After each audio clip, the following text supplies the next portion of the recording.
Bonjour tout le monde, aujourd'hui je vais vous parler des gilets par éclat série 1 et série 2 utilisés dans l'armée française. Un gilet par éclat, eh bien à quoi ça sert? Ça sert tout simplement à protéger le militaire des éclats engendrés par les explosions notamment de mines, de grenades et éventuellement d'obus.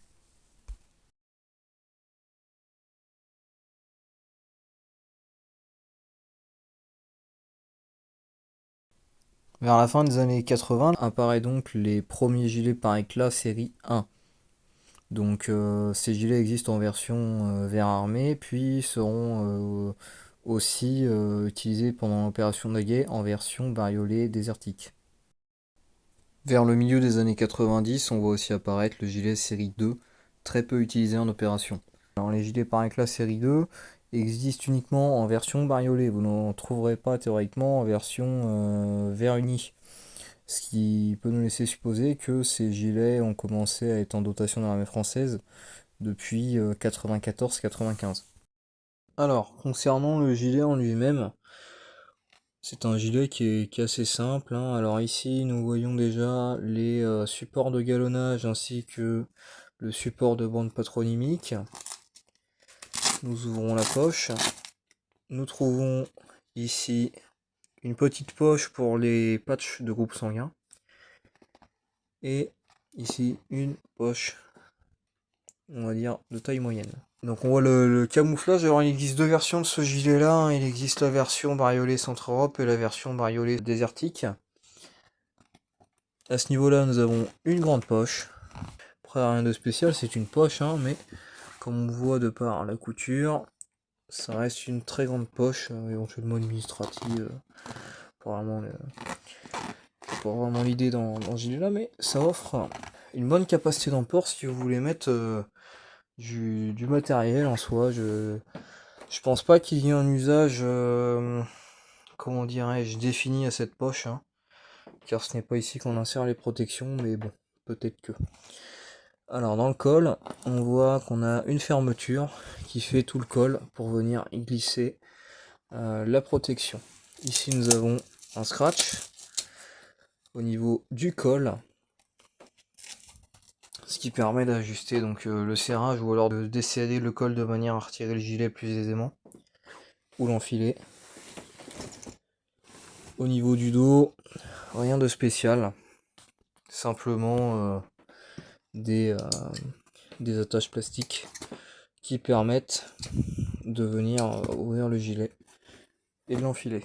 Alors voilà ce que ça donne une fois ouvert. Donc on voit qu'on a des fermetures, deux fermetures éclairs qui viennent faire toutes ces parties là, de manière à implémenter les éléments de protection balistique souple dans le gilet. Alors c'est un gilet de Paul Boyer fabriqué en 1998.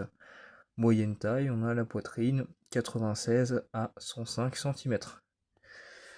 Ici nous avons une petite poche où va venir se cacher le livret, on va dire la notice d'utilisateur, et théoriquement les étiquettes de groupe sanguin que je ne possède pas.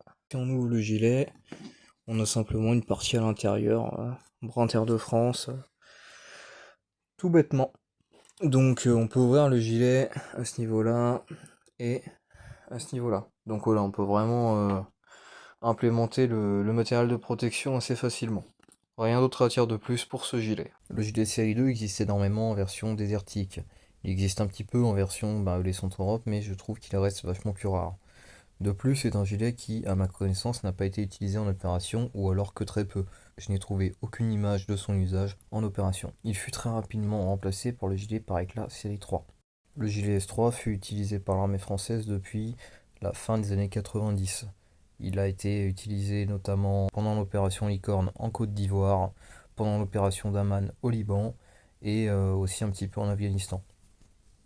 C'était un gilet qui avait beaucoup de défauts, hein. Il était très lourd, très chaud, il n'était pas vraiment modulaire. Alors les militaires essayaient de fixer dessus tant bien que mal des porte-chargeurs. Mais à partir de l'Afghanistan, on commence à noter en opération extérieure l'usage de plusieurs gilets plus modernes et plus pratiques, modulaires en remplacement du gilet. Tous ces gilets protégeaient moins des éclats, mais étaient plus confortables et moins encombrants que le gilet S3. Gilet par-éclat série 3, on voit que on monte en puissance hein, par rapport au gilet par-éclat S2.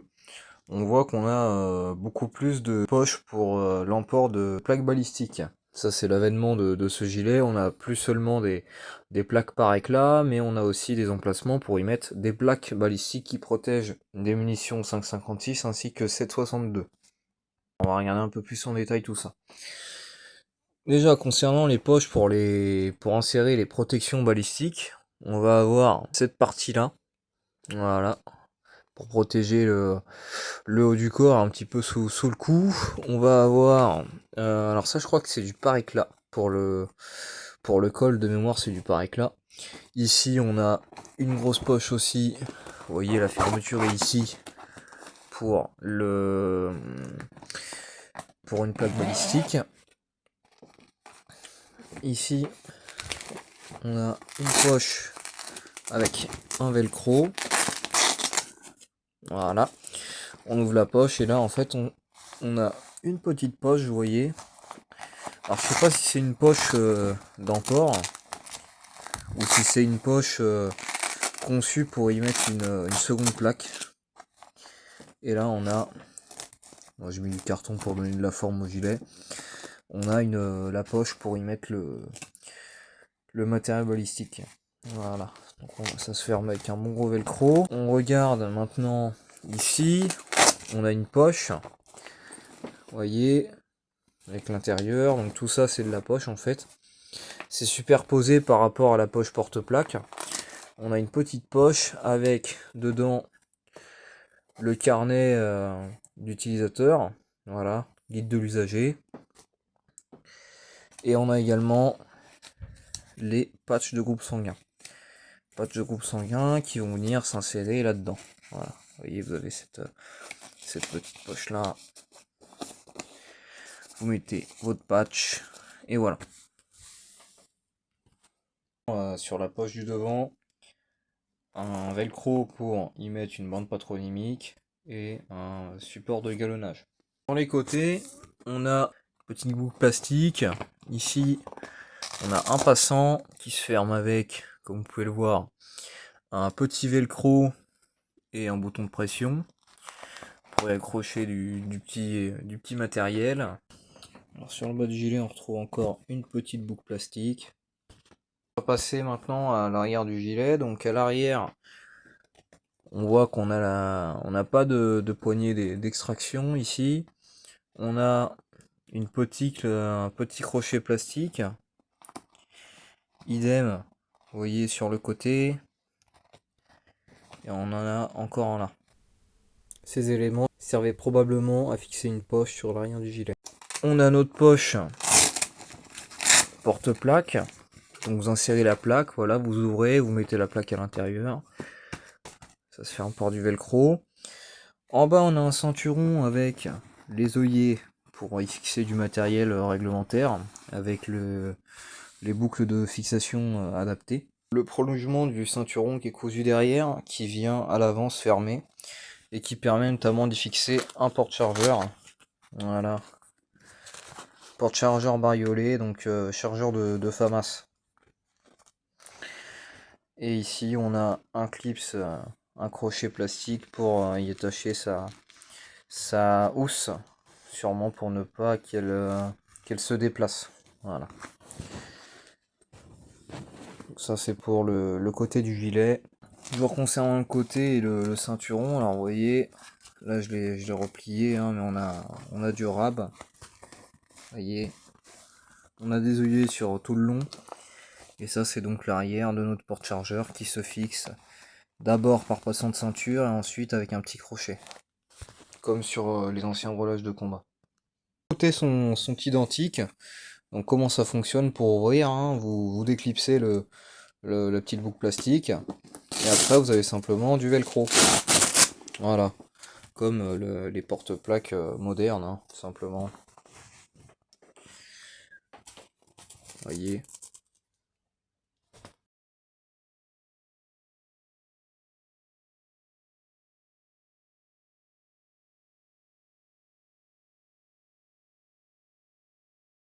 Regardez le gilet de l'autre côté. Donc là on a la partie avant du gilet, on a un velcro et on a, vous voyez, des grosses fermetures. Donc ça c'est pour venir y insérer les plaques par éclat.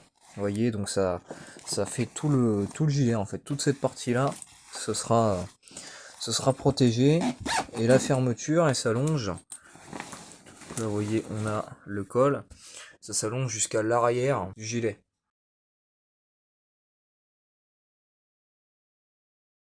Ici on a le col. Alors le col en fait est amovible, c'est à dire que déjà vous pouvez le retirer complètement, c'est fixé avec du scratch ici, ici et par là. On a des bandes velcro en fait, voilà.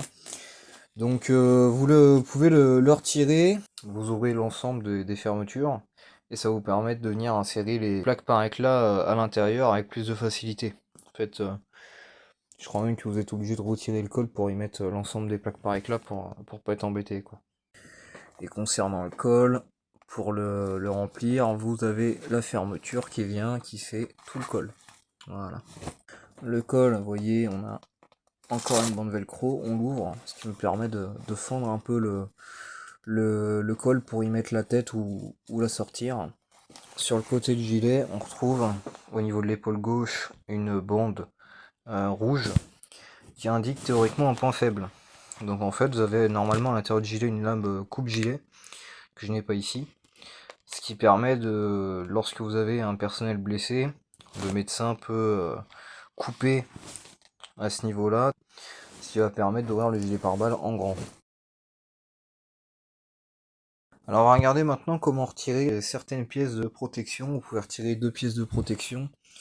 Là vous voyez, on a la collerette, elle est fixée avec des bandes velcro autour du cou, et vous pouvez la retirer et vous avez une fermeture, ce qui va vous permettre de retirer cette plaque là si elle ne vous sert pas, cette poche là. Et enfin, dernier élément de protection amovible, là vous voyez, on a une fermeture éclair, vous ouvrez, ce qui permet d'insérer là encore une plaque par éclat, et vous avez à l'intérieur, là on voit bien, vous avez une fermeture éclair. Donc vous ouvrez la fermeture et en dessous c'est scratché encore avec, encore une fois, hein, avec du velcro. Donc vous pouvez aussi retirer cet élément là en bas de gilet. Le gilet par éclat S3 était peu souvent porté en version intégrale. Il était souvent porté sans la protection au niveau du cou ou sans la protection au niveau du bas de gilet. Nous avions vu que l'armée française, à partir de l'Afghanistan, a utilisé plusieurs gilets pare-balles. Et bien en 2017, les militaires français se voient dotés de la structure modulaire balistique version 1. Et en 2022, les militaires français se voient dotés de la nouvelle structure modulaire balistique version 2, plus ergonomique. Alors de nos jours, qu'est-il advenu du gilet par éclat série 3? Eh bien il a été beaucoup utilisé pour l'opération Sentinelle. Sur cette photo, nous voyons d'ailleurs la perception des militaires qui partent sur Sentinelle, et nous voyons une version désertique de ce gilet, très rare et à ma connaissance non utilisé en opération extérieure. À partir de l'Afghanistan, le gilet par éclat a donc été extrêmement délaissé pour des gilets bien plus confortables et modernes. Aujourd'hui, il est toujours utilisé pour faire des gardes, mais je ne crois pas qu'il soit encore utilisé en opération Sentinelle, car tous les militaires perçoivent un gilet Tigre, une SMBV1 ou une SMBV2 pour une opération Sentinelle. C'est ici que s'achève cette vidéo, merci de l'avoir visionné, et si vous souhaitez voir d'autres vidéos sur le matériel militaire français du début du XXIe siècle, je vous invite à vous abonner à cette chaîne YouTube.